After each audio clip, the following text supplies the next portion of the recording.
Hello and welcome to the football show on the Greater STL Sports Network. Robert Bowlesby here with you. You can tweet me at rbowlesbyjr. You can tweet the Greater STL Sports Network at Greater STLSN. Also find us on YouTube and Facebook at Greater STL One Word Sports Network or on our Ustream account at ustream.tv/rbowlesbyjr. We're going to get to talk Mizzou football. We're going to, of course, preview the Rams game, go around the NFL, have a little fantasy segment to end the show. But there's a big story I kind of think is getting skipped over. And ESPN's the one to put it out there. You know, the network that the NFL basically owns.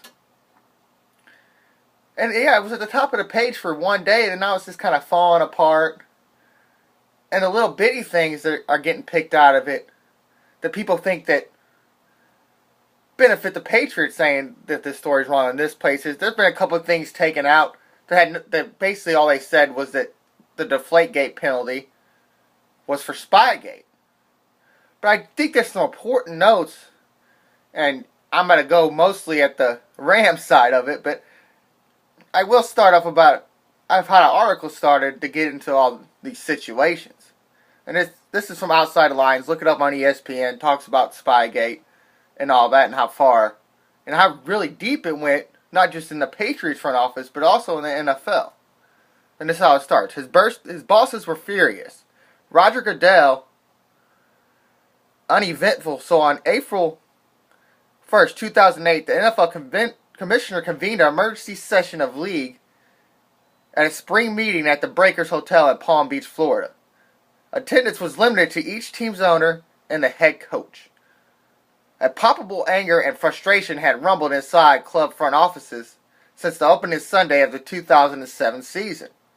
During the first half of the New England Patriots against the New York Jets at Giants Stadium, Patriots video assistant Matt Estrella had been caught on the sideline illegally videotaping Jets coach's defensive signals, beginning the scandal known as Deflategate. Behind closed doors, Goodell addressed what he called the elephant in the room, and according to sources at the meeting, then turned the floor over to Robert Kraft.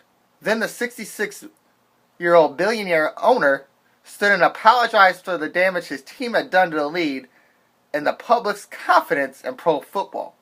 Witnesses will later say Kraft's remarks were heartfelt, his demeanor chastened, and for a moment he seemed to well up. Then the stage was turned to Patriots coach Bill Belichick, the cheating program's mastermind.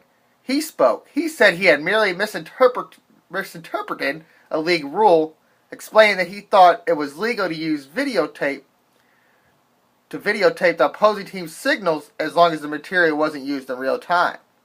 Few in the room bought it. Belichick said he had made a mistake, my mistake. Not it was Goodell's turn. The league's office lifer, then 49 years old, had only been the commissioner for 18 months, promoted in part because of Robert Kraft's support. And this is something that you've already seen, kind of always backing the Patriots, always backing Robert Kraft. Where you see who got him in office, this tells you right here, it was Robert Kraft. His audience wanted to know why he had managed his first crisis in a matter at once hastily and strangely secretive. Goodell had imposed a $500,000 fine on Belichick, a $250,000 fine on the team, and the loss of a first-round draft pick. Just 4 days after league security officials had caught the Patriots, and before he'd even sent a team of investigators to Foxborough, Massachusetts. So he fined the team, did all these things on his own, before there was even an investigation like there is on any other thing that goes on in the NFL. Deflategate, which the Wells report. The Ray Rice situation was a full investigation. But before the investigation even happened, he had levied the fines and wanted it to end. Basically said, after he did this, he thought it would be over. Well, the investigators he sent, they hadn't come up empty. Inside a room accessible only to Belichick and a few others, they find a library of scouting material containing videotapes of opponent signals, with detailed notes matching signals to plays for many teams going back 7 seasons. Among them were handwritten diagrams of defensive signals of the Pittsburgh Steelers including the notes used in the January 2002 AFC Championship game, which the past Patriots had won 24-17. Yet almost as quickly as the tapes and notes were found, they were destroyed on Goodell's owners. Lead executives stopped the tapes into pieces and shredded the papers inside Gillette Stadium conference room. Goodell tried to assuage his bosses. He ordered the destruction of the tapes and notes. He insisted so they couldn't be exploited again. Many in the room didn't believe, and some would conclude as if Goodell, Kraft, and Belichick had acted like partners, complicit in trying to sweep the scandal's details under the rug. While the rest of the league was wondering how much allure the Patriots' cheating scandal had cost their league, Goodell didn't want anybody to know that his golden franchise had won the Super Bowl by cheating. Another senior executive whose team lost to the Patriots in the Super Bowl now says, if that gets out, that hurts your business. And it's all about money here. And the owners knew about what was going on and didn't say nothing. Teams had lost the previous Super Bowls to them. The Eagles, the Panthers, and even the Rams at the time. Let these things go on. And this is the team that they thought that their walkthrough was taping. And this is going to tell how bad the ownership's been since really Georgia Frontier died. Because now the Rosenblues at this time in 2008 are running it. And they're not worried about what's going on with the NFL. They're worried about getting their money to sell the team. So you got to remember, this ownership stuff goes back even farther than we even imagined with all this stadium situation and stuff like that. But now, we're going to move on to another part of this situation, which mostly involves the Rams and also Arlen Specter, who got involved in January of 2008.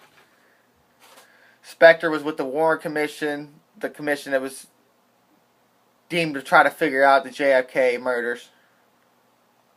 So he's a well-respected guy, and even at his old age, and even with, I think he was going chemo for leukemia at the time, he still wanted to get involved. Actually said he just wanted to get involved because he had his own little theory.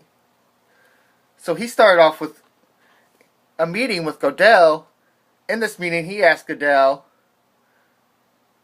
about the Rams and the Patriots taping the Rams pre-Super Bowl walkthrough. The commissioner acknowledged that he first got wind of the widespread rumor that previous September, something he had not publicly said before. But Goodell told Specter that the NFL had found no hard evidence that New England had taped the walkthrough, saying the league interviewed the video staff of the Patriots and the Rams. Each said no taping went on, and if it had, the Rams video staff surely would have reported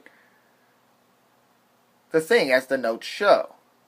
After the interview, Specter was even more convinced that Goodell had neglected to look hard enough for the truth. And so he decided to investigate the things the NFL had chosen to ignore. The league's expectations just didn't add up, and the senator prosecutor instincts wouldn't allow him to let it go. These were from Dana Fisher, who was basically Specter's note taker.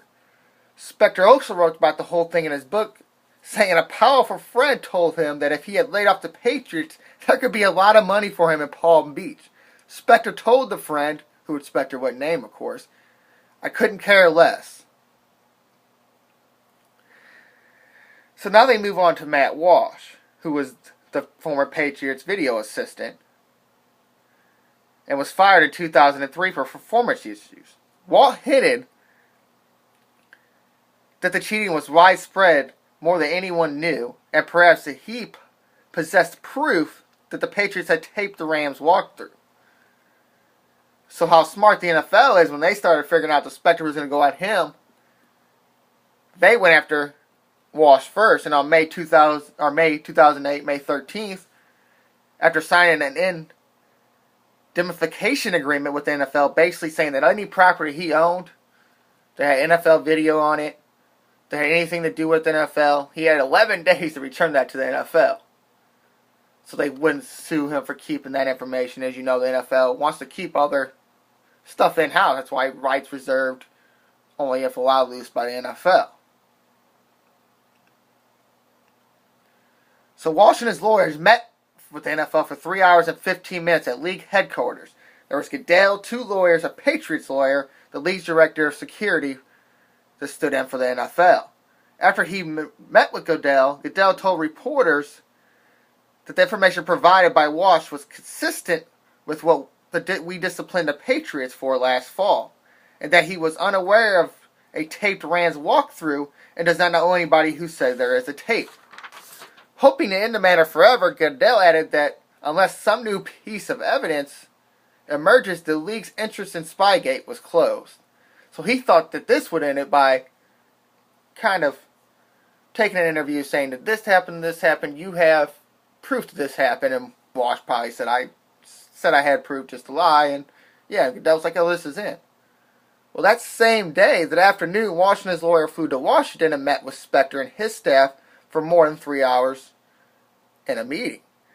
Walsh, who along with his lawyer declined comment for the story, as most did, covered many topics in the conversation. Among them, that the public didn't know how great the lengths of the video assistants were told to use to cover up the videotapes of signals. Belichick had insisted that it was done openly, with nothing to hide. When asked by Spector, Walsh said, asked by Spector, were you surprised that Belichick said he had impersonated the rule? Walsh said, yes. I was surprised that Belichick would think of that because the culture of sneakiness. So he was saying that because that we went so to great lengths to hide this, there was a culture, I say culture of sneakiness to try to hide these things. Walsh told Spector videotape signals went on after he left. He claimed he had seen the tape and when asked, did he tell Goodell this? He said no. Goodell didn't ask. Then they went to the Rams walkthrough. Walsh confessed that after the Patriots team picture, at least 3 team videographers lingered around the Louisiana Superdome setting up cameras for the game. Suddenly the Rams arrived and started their walkthrough. The 3 videographers in full Patriots apparel hung around on the field and in the stands for 30 minutes. Nobody said anything. Ross said he observed the Rams running back Marshall Faulk line up as the kick returner. That night, Walsh reported what he had seen to Patriots assistant coach Brian DeBole, who asked an array of questions about the Rams' formations. DeBole also declined comment for the story. He was said to have drawn a series of diagrams on an account he later denied to the league investigators. Faulk had returned only 1 kickoff in his career before the Super Bowl. But sure enough, in the second quarter, he lined up deep. The Patriots are ready. Vinatieri kicked it into the corner, leading Faulk out of bounds after gaining only 1 yard. During the walkthrough, the Rams had also practiced some of their newly designed red zone plays. When they ran the same plays later in the Super Bowl's 4th quarter, the Patriots defenders were in position on nearly every down. On one new play, Kurt Warner rolled out to the right and turned a throw to the flag to Marshall Faulk, where 3 Patriots defenders were waiting. On the sideline, Coach Mike Marks was stunned.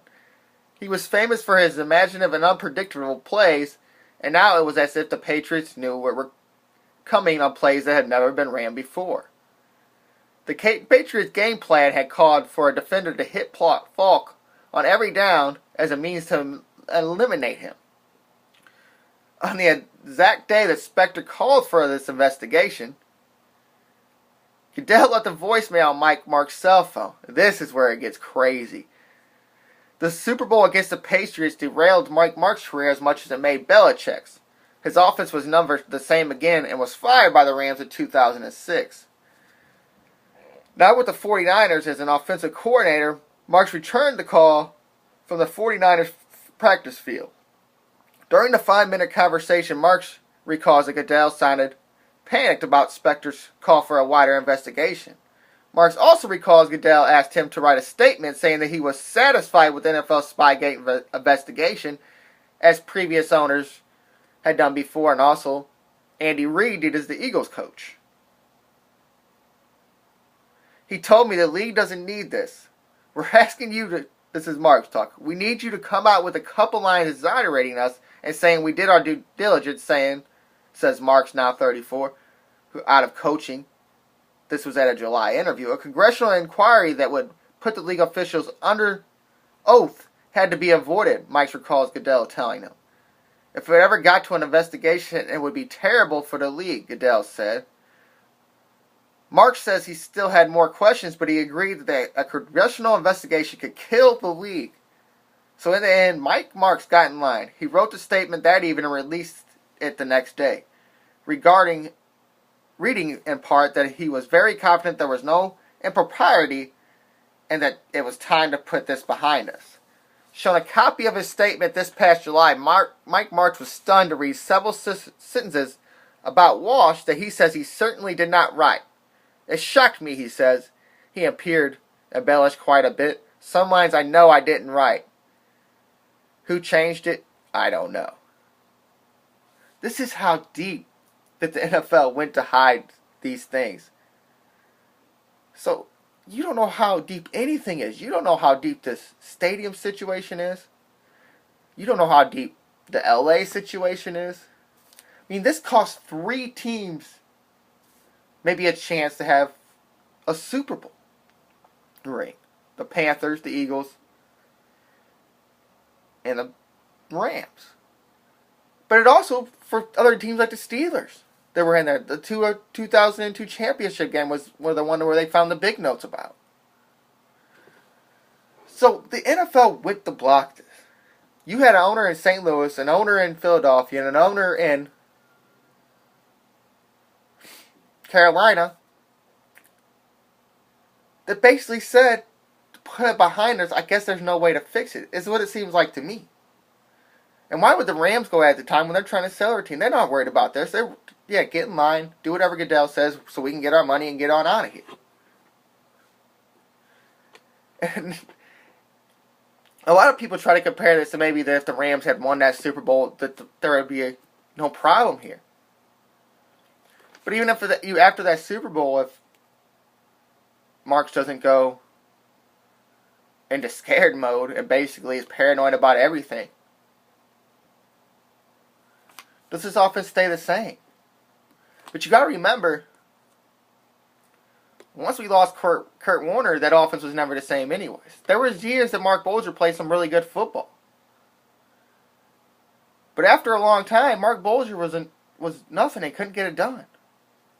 And we knew that, but Mike Marks rode with him for so long, and then we basically had spent our draft picks on everything else, and that there was no way that we could get a quarterback in here. I mean, there was years of Trent Green at like 40 years old coming back to the Rams, and he had to play some games. And then basically since then it was Sam Bradford. So it just shows you that the NFL will do anything it wants to help the NFL. And this is where you kind of be worried about the stadium situation in St. Louis. But now reports keep coming out like that. You had on Thursday Night Football the problems with the headsets, which now has been reported by multiple teams, including Mike Marks when he was with the Lions, which is just kind of funny.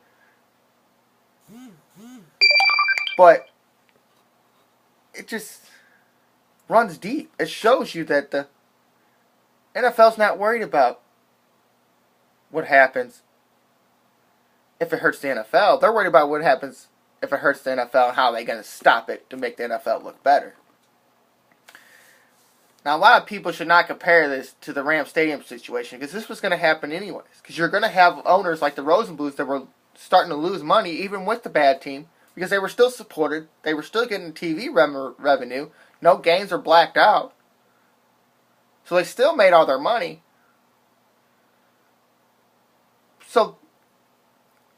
But they were losing money because of all the taxes and the stuff that the NFL puts on you once you transfer all that over. Where we got screwed was Stan Kroenke going over shotgun and take the team. And the city didn't care about the stadium before, but you probably had the same situation where these owners ain't worried about the dome, so why would the city worry about it? As I've explained before, that the city only started worrying about this when they figured out the LA thing. And they could keep saying they didn't, but an arbitrator proves it. But let's move on to some more, a little bit of stadium talk.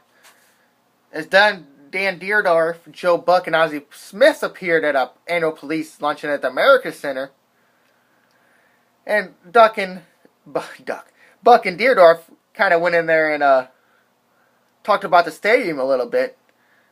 Ozzie smartly kept quiet. He don't want to get his name dragged along the wall. But Joe Buck opened the gathering by calling the location Stan Kroenke's garbage. Members of the crowd asked the panel questions, and one asked, what would it take for a city to keep its football team? Joe Buck said, I think it's also the team's responsibility, and this team has been terrible. It's been the same. It's been always a new year, same result. I think asking a lot of an average fan to get excited about going to a game when they can sit at home and get in a high definition. Your team has to be competitive and dynamic. They don't even have anyone they can put on a billboard right now. And that's true. You had Sam Bradford and Jake Long until days before the first preseason game were coming here. And they're putting up defensive players. You don't see that too much in the NFL where they put up a bunch of defensive players on the wall. Now, they did throw Nick Foles up there. Tavon's probably on there by now because everybody is in love with him. But, you've had a terrible team and you've had these draft picks and you have nothing to show for it. You have no talent on this roster that's deemed high-quality talent. Even though a lot of people think that somehow the Rams are going to get 11 wins this year.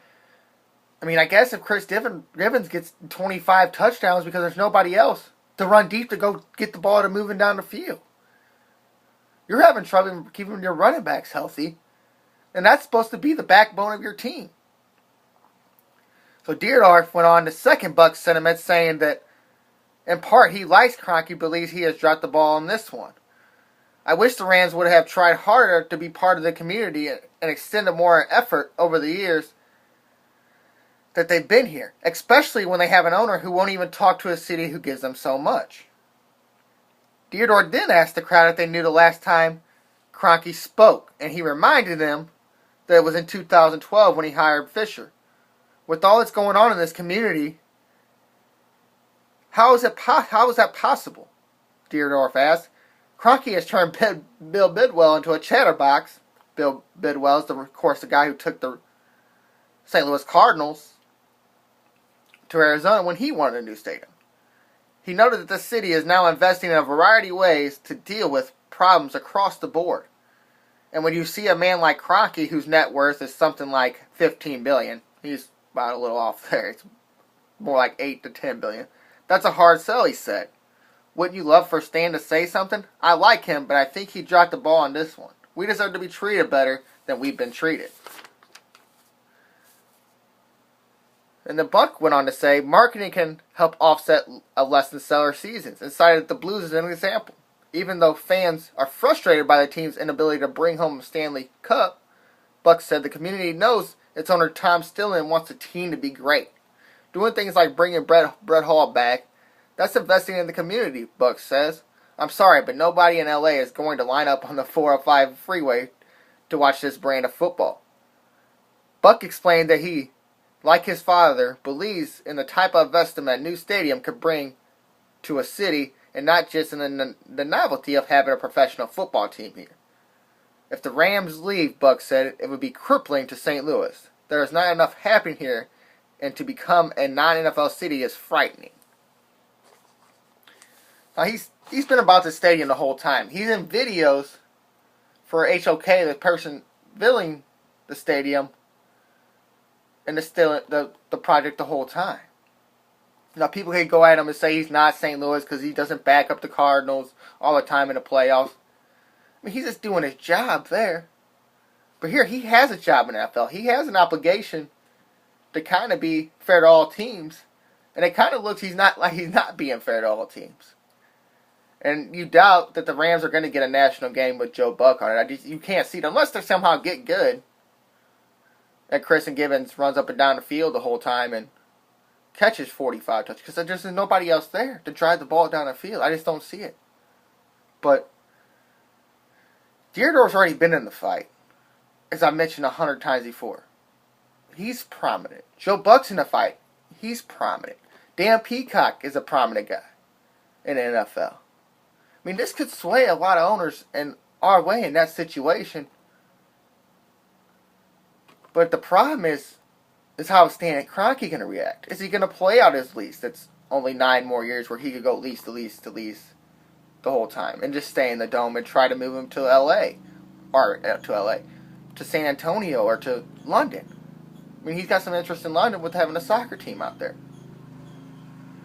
So they can talk all this saying that the city's trying to invest in it now,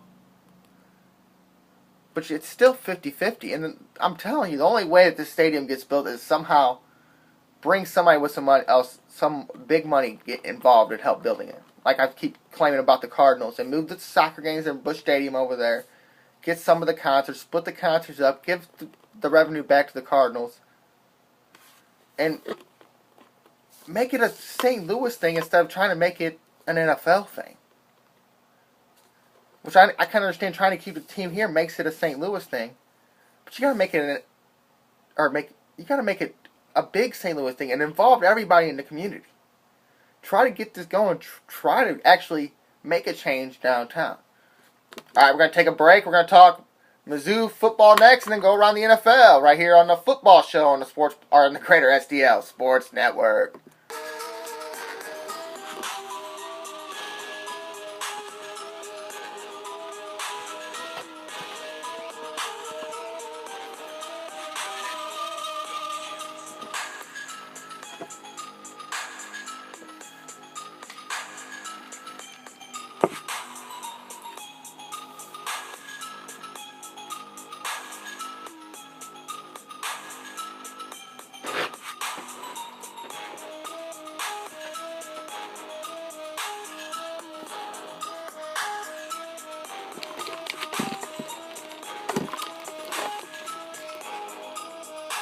Hello and welcome back to the football show on the Greater STL Sports Network. Robert Bowlesby here with you. Tweet me at rbowlesbyjr. Tweet the Greater STL Sports Network at Greater STL SN. And this Mizzou team's a little scary this year. And it's been a lot different year. I mean, the SEC ain't the SEC, ain't the big bad SEC no more. Tennessee losing. Auburn almost got beat by Jacksonville State. Jacksonville State's coach messed up that game, or Auburn really lost to Jacksonville State. And they paid them like $500,000 and gave them 900 free tickets before the game, and almost lost for what they paid for. Well, Mizzou almost did the same thing, playing Arkansas State on yesterday afternoon, and Mizzou just doesn't have the talent at wide receiver that they've had. And I understand when you got these real fast guys like Denario and Macklin, the people are even sleeping on a guy like Marcus Murphy who made big plays on his team. A guy like Damian Washington, who I think just got released. I think he was on the Jets. But you had guys here that created big plays. And if you look down the list from Mizzou, you just don't have it anymore. Their top wide receiver in the game had 46 yards. 46. And I really think that's going to affect Mizzou with Hansborough down. And after that, you don't have any rushing attack. Now, Matty Mark showed that he has some wheels in this game, and it's going to have to be the Matty Mark show from here on out. I don't know if Drew Lock can run it all, but this was such a tight game that he was only in there for one pass and he threw an interception. So I think the Drew Lock lovers probably have to settle down a little bit. I mean, Mark wasn't much better. 16 to 30%, 6, less than 50%. I mean, that's not a quality quarterback. Only a 4.1 average. 148 yards, 3 TDs, 2 interceptions against an Arkansas State team that you beat, I think in 2013, like 50-17. And Mizzou did win the game 27-20. But you did it again mostly on defense. I mean, Kendall Brothers, 16 tackles, 2 interceptions. Charles Harris, 6 tackles, 4.5 for loss, 2 sacks. Michael Shearer, 10 tackles, 3 tackles for loss. I mean, you had to do it on defense. And your best rusher was a guy who we really didn't see it before, who kind of showed a little Johnny football, and then Matty Mock, 10 for 75. 10 rushes for 75 yards, but after that, 24-65, 2.7. I mean, Irish Witter had a good game, 12 for 60, 4.2 yards per carry.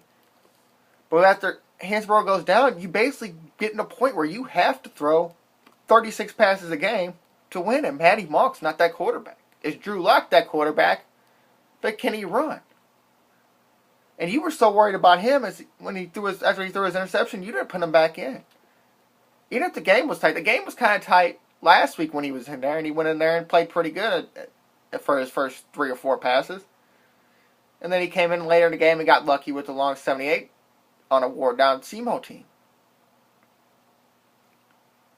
But if this is the way Missouri's going to play, you're going to have big trouble in the SEC. And they're just lucky that they don't play a bunch of East teams. They don't play the Auburns and Alabamas until they get to the championship. But the big teams that you thought were going to be running ship through on the West just aren't. Like Tennessee was supposed to be all hyped up. Mississippi State. I mean, LSU is a good team, but they didn't look as good as many would thought. So maybe you have another down year in the SEC where they looked like the big bad dogs, top 10 in the top 25. And Mizzou has another chance to go to the championship. The problem is you got to get past these little bitty games that you're barely squeaking by. I mean, SEMO had barely any offense, and neither really did this team. Mizzou put them in situations to give them touchdowns deep in their own territory. And that's going to lose you games anywhere. And you under 40%, and I mean, you had the 3 touchdowns and the 2 interceptions, but your best chance was to have him run the options. That was your best chance of winning this game for Matty Mock, for your Mizzou, was to have Matty Mock run. And I don't think you've said that in a long time, to have your quarterback, your best chance of winning was to run. Maybe Brad Smith 10 years ago. That's probably the last quarterback I can think of that you would really want to not throw the ball. I mean, James Franklin's doing big things in the CFL. Blaine Gabbert was one of the best college players at his time. Now, he's not the greatest NFL player, but some of them are clamoring for him to start over Colin Kaepernick. And then you got Chase, who just hasn't got the chance yet, but has proven that he might be a quality NFL quarterback. At least on Madden.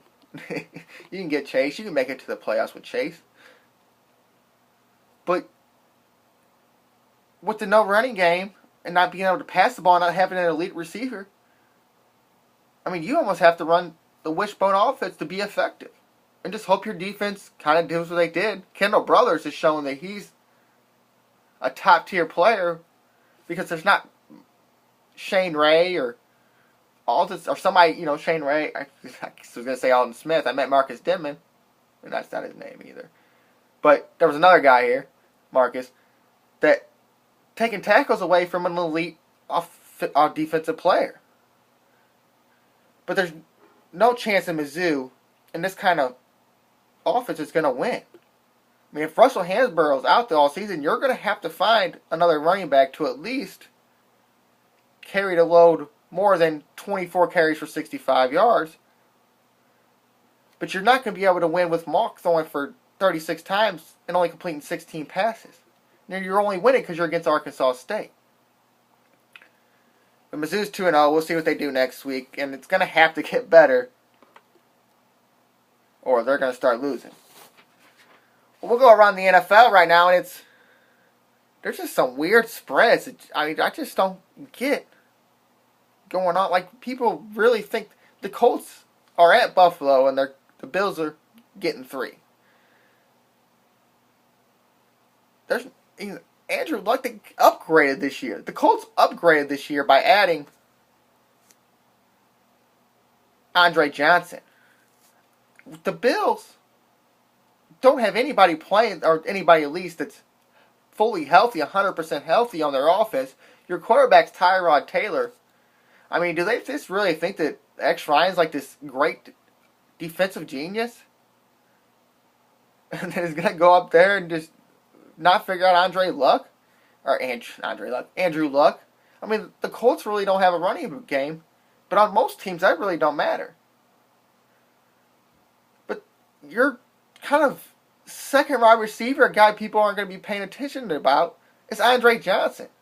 Because you have T.Y. Hilton on the other side.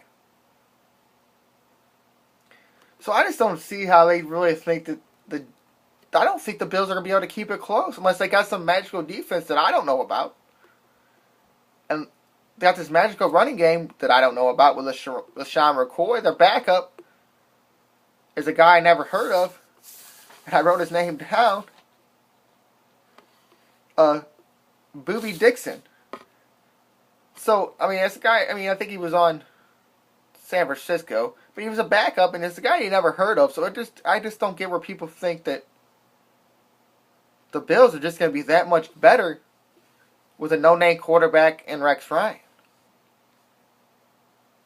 You have the Browns and Jets going. Nah. It just doesn't sound like that fun of a game. I mean, the Jets have nobody, and the Browns have nobody. Jets are actually getting 3. The Panthers and Jaguars, another one that I don't see. I don't know how great the Jaguars are all of a sudden. The guy only getting 3 against a pretty good team that only really lost Kelvin Benjamin on offense. You give him Jonathan Stewart to take his chances as lead running back as D'Angelo Williams has moved on to Pittsburgh. So just another funny score there. You got the Packers and the Bears, Chicago, +7. That's pretty good for them. Not a lot of people worried about Jordy Nelson being out. Even though it's kind of funny that some people do say, like, wow, what's going to happen for Aaron Rodgers if Jordy Nelson out? Who else is he going to throw to? Well, he made Jordy Nelson. He also made Randall Cobb, who's still there. You got the Chiefs and the Texans. I guess this great Brian Hoyer that I don't know about, and this great backup running back that I don't know about in the Texans, keeps them with the Chiefs +1. I mean, I understand that these games are on the road, and then I understand that game's a division game. But I just don't see where they get some of these. The Dolphins and the Redskins. Miami at -3.5. I could see these are ones I could see. You have a Redskins team. You have Kirk Cousins, who really wasn't all that great last year. Because if you remember, Colt McCoy had to come in and play. And then they thought he was the next best thing in the world. And then now he was back in the dumper. He's now as the backup there. RG3 is in third. They claiming it's the concussion. Blah, blah, blah. I don't know how long that situation is going to last, but I guess that the Redskins are trying to get the best deal they can out of it. Maybe some first-round picks or something. Just something that they can kind of make up for what they lost for them. You have the Saints at the Cardinals, New Orleans +3. Ravens at Baltimore +4.5. Which, with the reports on how Peyton Manning's arm's kind of dying off, and the hype the Ravens are got, you thought that'd be a lower number, but I don't think the Ravens are as good as everybody thinks. And definitely when you got some guys injured like Rashad Perriman, who I'm looking for, make sure I said his name right. But you also got your running backs injured too, if I remember right. And it doesn't really matter. Joe Flacco is a good quarterback. When you just keep giving guys up and thinking that you can replace some guys with just a bunch of draft picks and no-name guys, I mean, I don't think Joe Flacco is an elite status that the Peyton Mannings, the Drew Breeses, Tom Brady's up in there. Aaron Rodgers, and even Andrew Luck making T.Y. Hilton. There's just not a lot of guys that can make your wide receivers better than they actually are. And I don't think Joe Flacco's one of them guys. And Peyton's supposedly at that point where he can't do it. You have the Mariota and Winston matchup. Tennessee getting +3 on that one. Oakland and Cincy. Oakland +3.5. And then on Monday Night Football, Atlanta +3 against Philadelphia. Vikings and 49ers. Minnesota -2.5. And I would really watch that Vikings and 49ers game. I think that might be where you see maybe the demise of the 49ers quarterback Colin Kaepernick and the rise of a guy like Teddy Bridgewater. And maybe that's where Kaepernick comes in and shows that he's worth what they're paying him, and he's worth being the starting quarterback when people really don't think that he's one of the top tier quarterbacks. And I really think that Teddy Bridgewater is a lot better than people think. And I think a year with Adrian Peterson behind him is really going to help that guy. So if I was going to watch a game this week, I would definitely pick that 49ers the Vikings at the 49ers game. Now, have you seen some of these crazy contracts that have been handed out in the NFL? I mean, the least amount of contract is usually a team that you think would just throw around crazy money. And that's with the Cowboys signing their defensive end Tyron Crawford. And I didn't write that number down, but it was only, I think it was 5 years, $45 million. And that was the least of these contracts that were handed out just in this week. Eli Manning, 4 for 84, $21 million a year. AJ Green, 4 for 60, $15 million a year. Luke Kuechly, 5 for 62. Buffalo Bills defensive tackle Marcel Darius, 6 years, $108, $60 million guaranteed. Now these down in the trenches guys like Crawford, Kuechly, and Darius, I understand that they make a big difference. You can see what a defensive tackle can do for a team, Aaron Donald. But he's guaranteed, I think, 0.75 more, or might be 0.25 more than Sue.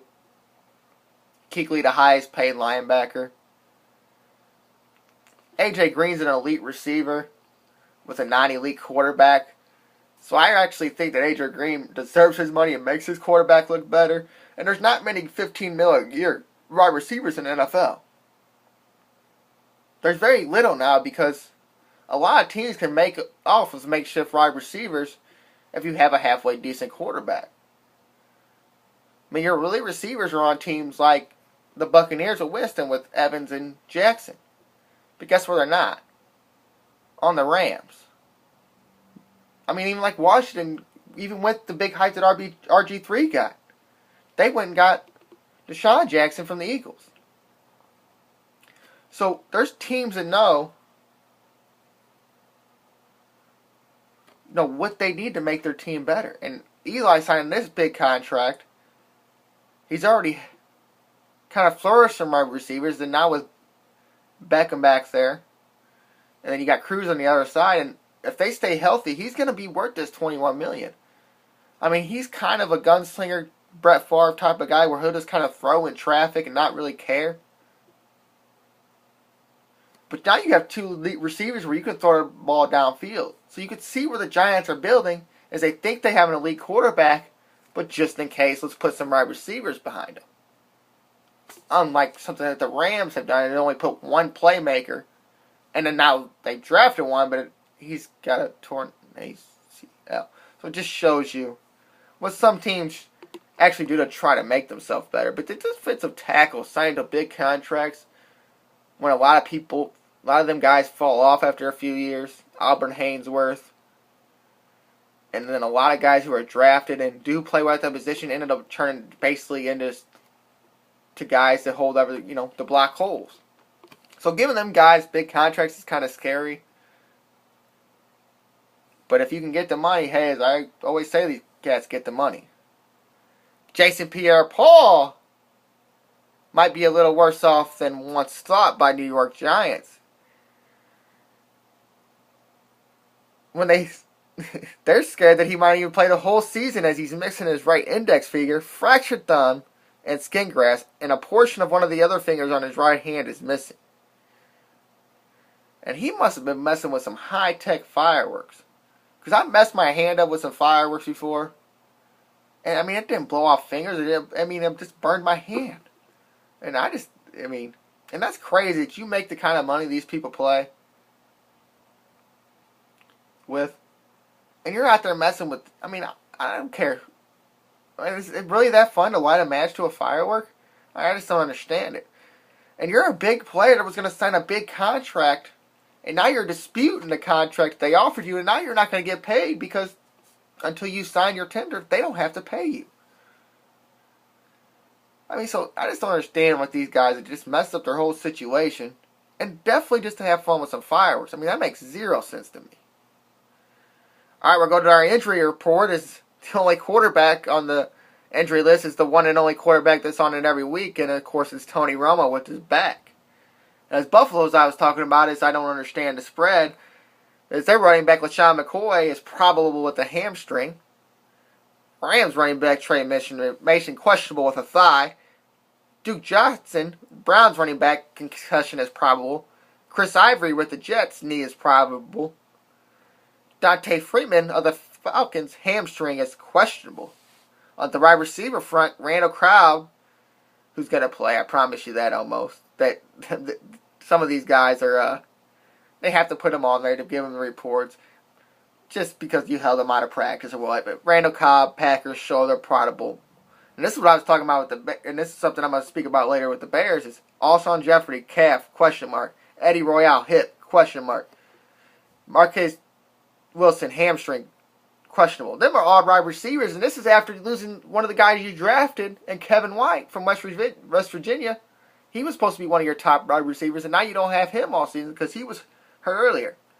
Mike Evans of the Buck, his hamstring probable. Sammy Watkins with the Bills, hamstring probable.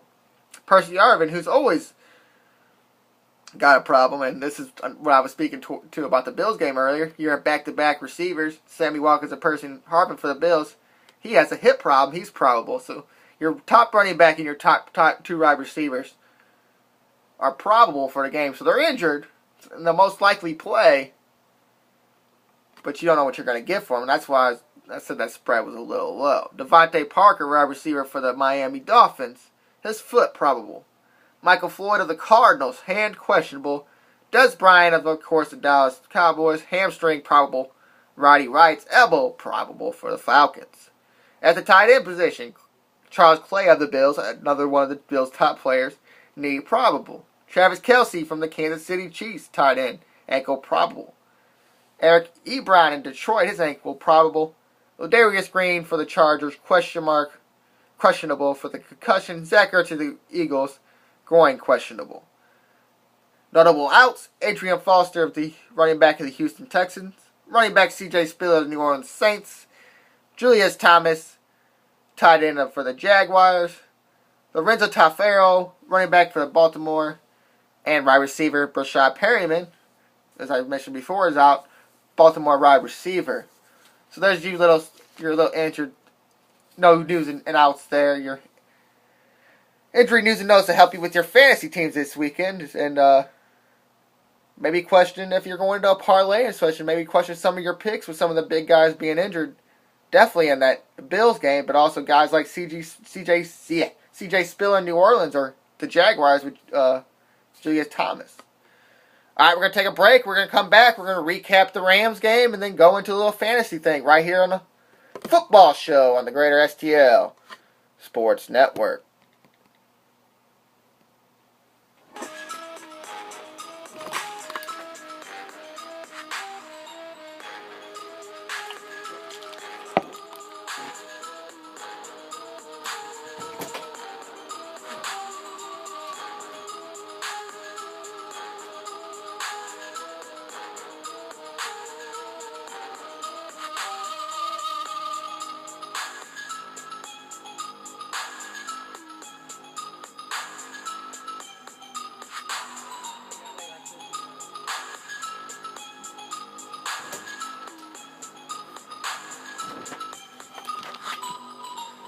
Hello and welcome back to the Football Show on the Greater STL Sports Network. Robert Bowlesby here with you.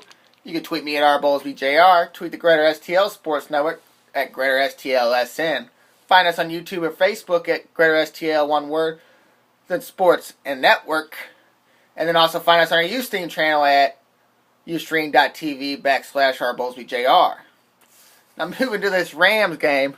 It wouldn't have been exciting to go into this Rams game if the Rams really had their chance that some say they did, as Alden Smith signed with the Raiders, but one of the last teams he was looking at was the Rams. And that would have been a whole different dynamic on defense, because your starting linebacker is Akeem Ayers, he's probably not going to get a whole lot of playing time. You're probably going to see a lot of Mark Barron out there. Maybe they throw a bigger guy like LaMarcus Joyner out there too to blitz the quarterback. But essentially that was that guy's spot, is to stop the run, Jalen Dunbar, and disrupt the pass. But the Rams in this game, I think it's Seahawks -4. Seahawks -3.5, excuse me. And I just don't see it. Except the Rams do actually play very well against Seattle. Definitely at home. And we're at home. And you can look at situations and see that there's a chance for some people to have big games. Jared Cook and Lance Kendricks at the tight end spot. Also Stedman Bailey, because the kid Chancellor's out with a contract dispute. But also you got Earl Thomas out. So both safeties are out in this game. They lost their second cornerback, but they did gain a pretty good one at Corey Williams. And you really got to see where Sherman is on the field to see who's kind of going to be your go-to guys in this game. Because if he's on Britt the whole time, I could see them going in a lot of comeback and slants and stuff for Quick. And then maybe you do run the bubble screens to that side. Quick is a kind of a bigger guy. And that's how you get Tavon out there to kind of make his mark on the field. But this is going to be kind of a teller of where the offense is. Definitely in the passing game, because with most likely Mason out, and as you know, Gurley's out, Benny Cunningham and Isaiah Peter are going to be your running backs.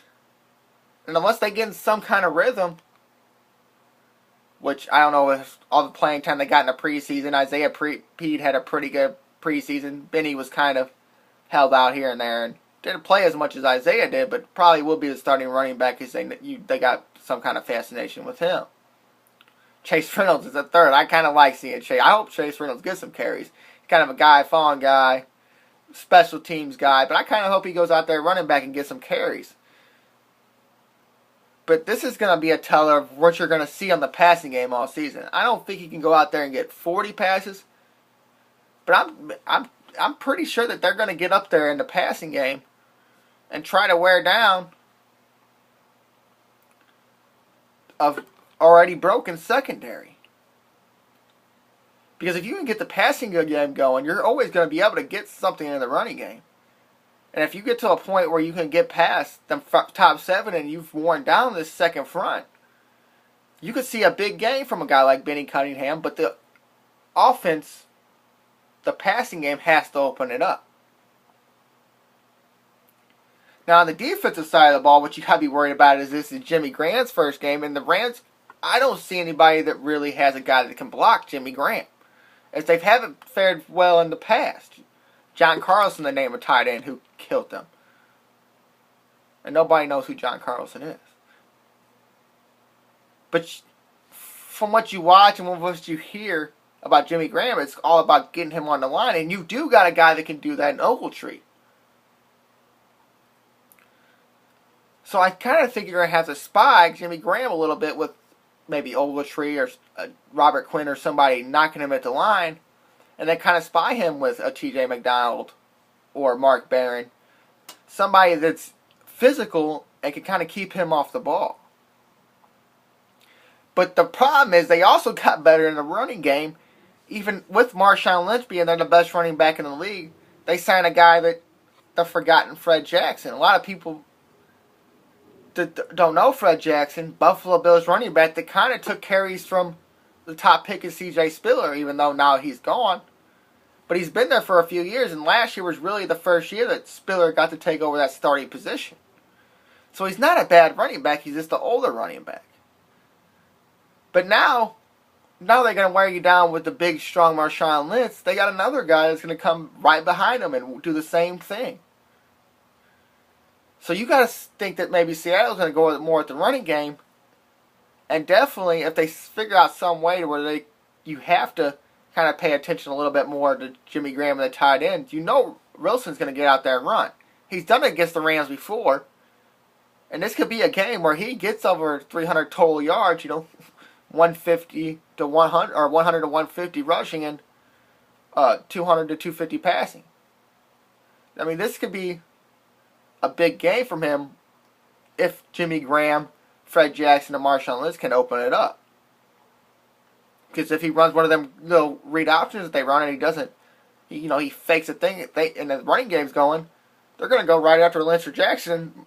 Wilson's going to go right up the field just like he's done every time he had a chance against the Rams. So the Rams, who play Seattle real tough, are really going to have big problems in a situation where they never had to have big problems before. They never had really had the wide receivers, except for Golden Tate. There, he's no longer around. So Jimmy Graham and a guy like Fred Jackson opens up new problems that you have to worry about. And with a defense that's not very good in the secondary, definitely a tackling. And definitely it kind of paying attention to where the ball is and letting receivers get behind them. So you're going to see a lot of play action if they can, and a lot of running to open up that run game, and then probably a lot of West Coast offense to get Graham involved and get their other guys involved to wear down this defense. So your front seven for the Rams is going to have to be tough.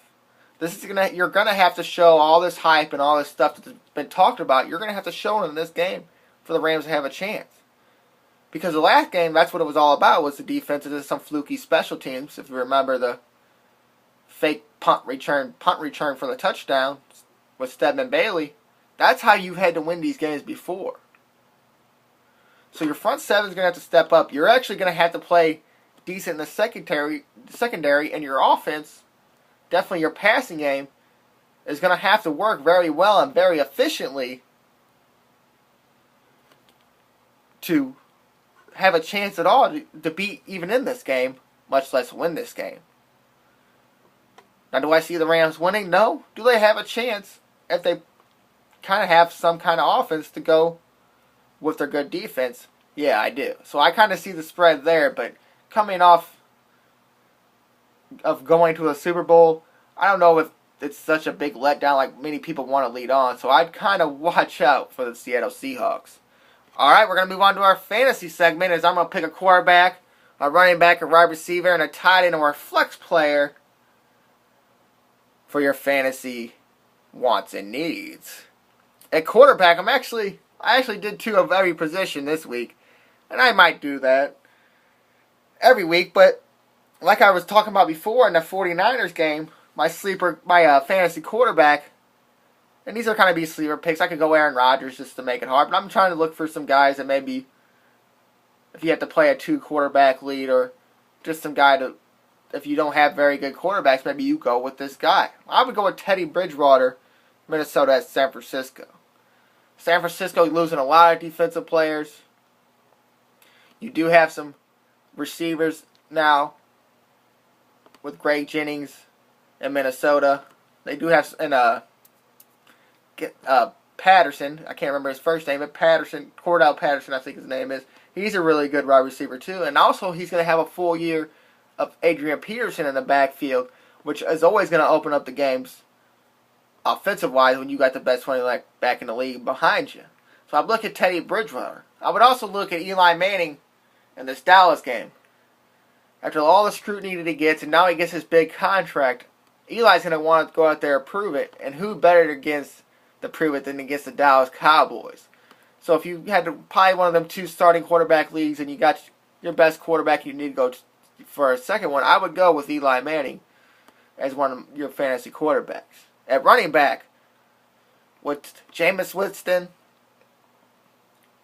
being a rookie quarterback, you needed somebody to rely on, and I would look for the running back to be Doug Martin. He looked really good in the preseason, and I wouldn't expect anything to change going into the season. Definitely on a team, even though you got Mike Evans and you got Vincent Jackson, them are guys, like I was talking about earlier, if you open up the passing game, the running game is going to get better.